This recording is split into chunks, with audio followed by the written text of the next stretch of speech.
Welcome to Macrosystems EDI Module 9, using high-frequency data to manage water quality. I'm going to provide a brief overview of the interactive features of this module webpage to help you complete module activities and answer questions associated with the module. First, you will notice that there are multiple tabs within the interactive webpage. You can navigate among these tabs by clicking on the corresponding tabs at the top of the page. Alternatively, if you scroll to the bottom of the page, you can navigate amongst the tabs by clicking on the forward and back buttons at the bottom of the page.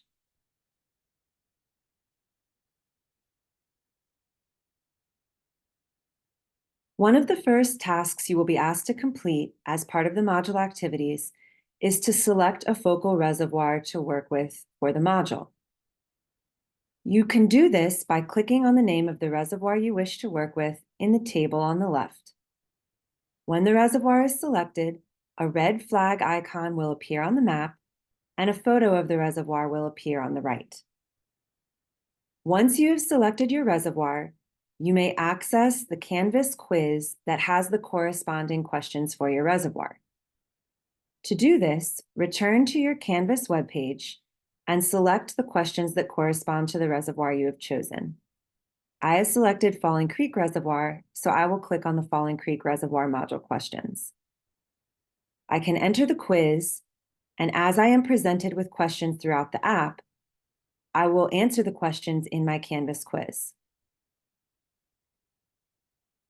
If your course is not using Canvas to complete the module, you have the option of downloading a student handout as a Word document that you can use to type answers to questions as they are presented throughout the module.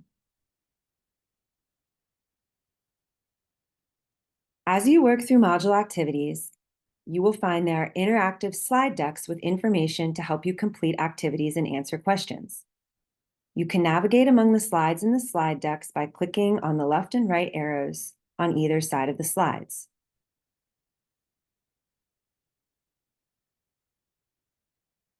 Questions throughout the module will always be presented in a green box, as shown here on the left.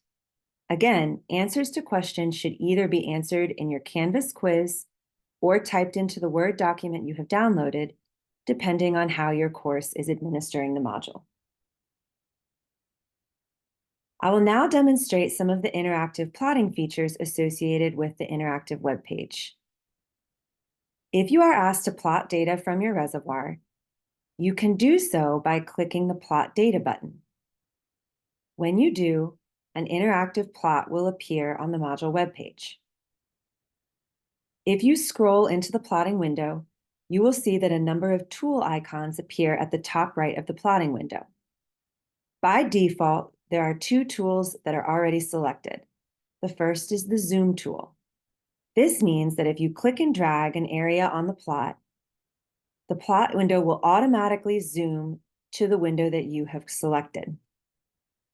To return to the original window, you may either double-click on the plot or click the Auto Scale or Reset Axes buttons.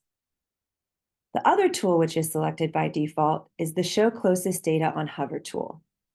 This means that as you scroll over the data point that is closest to your cursor will display a pop-up box with the data values. If you wish to compare values among multiple traces or lines on the plot, you can select the Compare Data on Hover tool. If you do this, as you hover over the data, the values of all the different traces or lines on the plot will appear. If you wish to isolate a single line or trace on the plot, you can do so by double-clicking on that trace in the legend. To return to the original view, simply double-click again.